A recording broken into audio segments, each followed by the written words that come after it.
The original energy around it was um, it was the nation's bicentennial in 1976.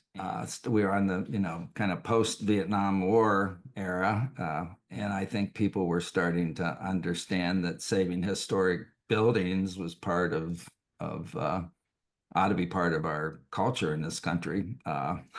And we hadn't done much of it beyond a few places like Williamstown and especially out in rural America. And Shawnee just exuded this different sense of place that most people were used to because it was a boom mining town with overhanging porches on houses, and a town that was once 4,000 people that at that time was probably about 1,000 people, and today is about 600 people. So, and it became, and this is a rural thing, it became a network of hopeful young people saying, let's do this, and it was social and it was fun.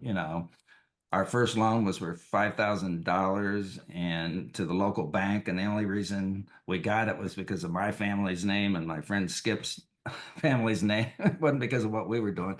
And they gave us $5,000. And that was the reward for people who came and worked on help us put a new roof on the building. So there was this whole social element of you worked all morning and then you went skinny dipped in the lake, and that created this community of young people who were caring about saving this building that literally had water going through 4 floors and was full of pigeons, and windows were broke out of it, and it was a place for me to kind of belong after college. I came home from college and for a visit and thought I was leaving to Richmond, Virginia, where I thought I had a special education teaching job. Instead, I said, okay, I'll stay. It was kind of an accident that I stayed.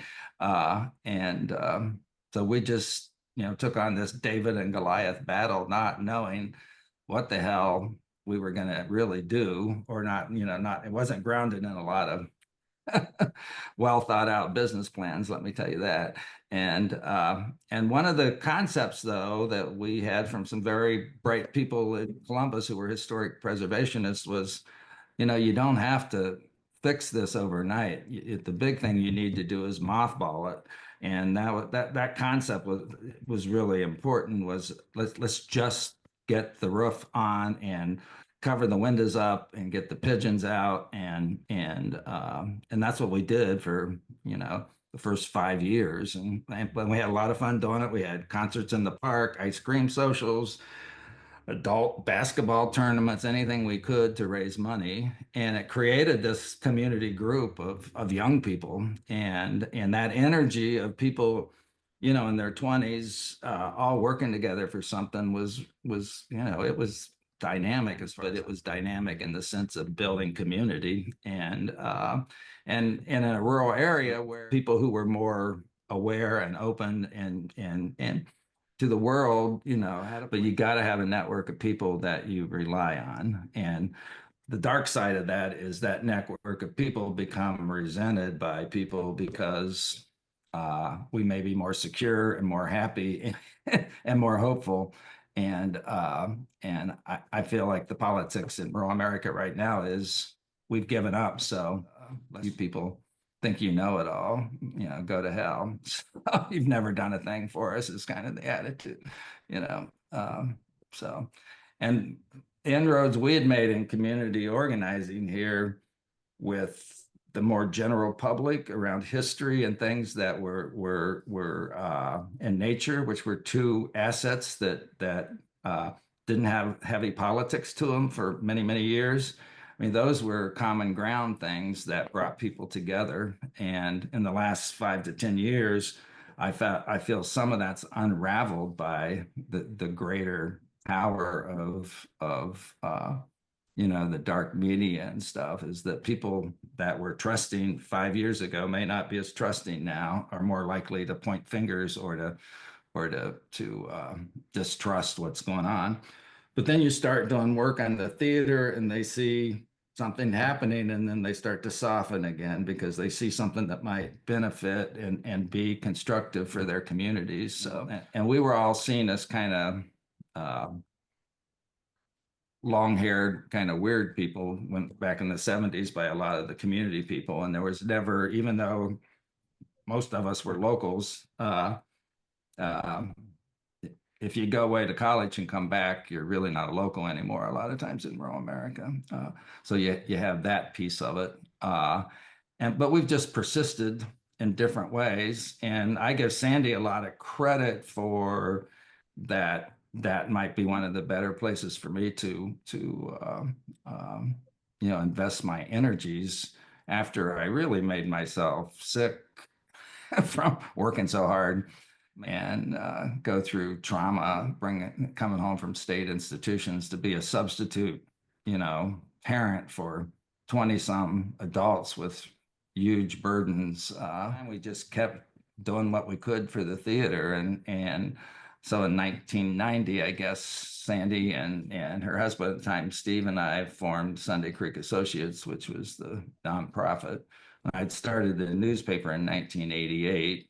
And by then I already knew the history piece because I got really turned on to the history of the area because I realized what an asset it was. And theater group never got a 501c3. We were a nonprofit organization, but we were loose as a goose about most everything. And we were at a point where we couldn't get grants because by that time they were saying you have to be a 501c3 and jump through all these hoops. So that's when Sandy and I decided to try to get this nonprofit started. And one of the guiding principles of it is you don't know, if you don't know where you've been, it's hard to plan your future, to know where you're going. And that whole notion of history, I was totally influenced by that from my experience and really diving into history of people coming home from state institutions. So fast forward on the theater piece, slowly we've been able to go after grant monies, and part of what Sunday Creek Associates was developing capacity in a rural Appalachian community whose statistics always got money for people at the university and people in the county seats, but it never trickled down to our little mining towns where there was really no strong capacity to manage projects that would improve the community. So one of the primary reasons was for starting Sunday Creek Associates was to put power at the local level, almost at the wounded individual level, so that they would have some power to build a brighter future as a community. So those of you who know Sandy, is that she was always conspiring and figuring out ways to make the system work for people in the most quiet and simplistic sort of ways. And she kept me honest a lot of time because we just kept making little steps bit by bit by bit, and finally got the downstairs opened and got a library in there. And then the county took our library away during the 2008 economic crisis. It was easier to close the Shaunee Library because it had the lowest circulation in the county.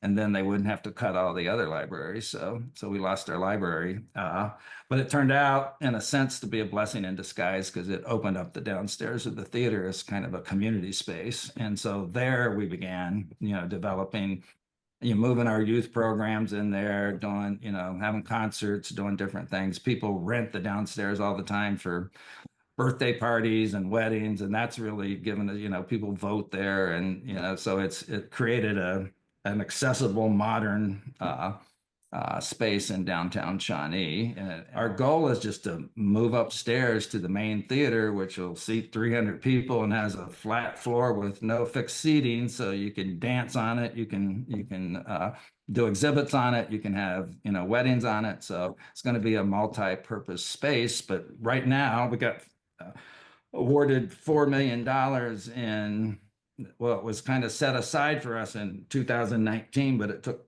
literally 3 years to get through the sausage grinder. It was abandoned mine land money from the federal government to the Ohio Department of Natural Resources, who had been doing this for several years, but only cleaning up abandoned mine sites. So we're the first non-land-based project in Ohio to use this abandoned mine land money. And we thought we'd hit the jackpot when we said $4 million, we could make this happen in 2019. Well, by the time the money got through the system in the end of 2023, and we got all the approvals and everyone agreed how it was going to work, $4 million needed to be about $7 million.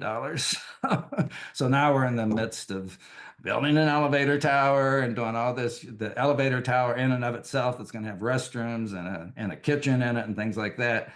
The $4 million is almost all gone. They're going into it. But the main theater still, we had to tear out the floor because it was too rotted. So we've got plywood floors and we got a new ceiling with sprinklers on it. But no seats, no dressing rooms, a stage that still needs restored, no lighting, no sound system. But we may just go ahead and open up. We think we can get an occupancy permit early this coming year. And we may have people bring their own chairs and do things until we can raise the rest of the money. And one of the things we're working on that's really inspiring to me now, and here's one of the good things that happened, is we told them we can't take this money unless you give us money to manage it, because we don't have the resources. Sandy and I have worked for very limited pay for many years. So I've got two young women who are moving the theater and the theater programming forward. And so our tagline for the theater, after going through a branding process and stuff, is it's the soul of the little cities. Is our tagline, is that we want to be the soul of these communities. This is where our story lives and is shared, and it's for people who live here as well as people who can visit us and learn from us. And so, and despite our poverty and challenges, I remain inspired by teaching other people from our story. We kind of developed this moniker that guided us that this time around things will be different here, that we need to learn from our history, and this time around we can do things differently. So in my mind, the theater becomes a place to help people develop that hopeful perspective. So the kids in our summer program write a song about Shaunee every year and perform it. They'll be on stage, kind of a variety show, which is kind of not unpopular here. And it's a place to come and learn and just kind of celebrate and learn from who we are. So that once you do something constructive, it gives people hope. And our building does give people hope, and people love to be able to go there. Our first floor, the big room, has all the exposed brick, and it makes a beautiful place to have pictures taken of your birthday party or your shower or anything like that. And people are so thankful to have a space like that to gather in their community. And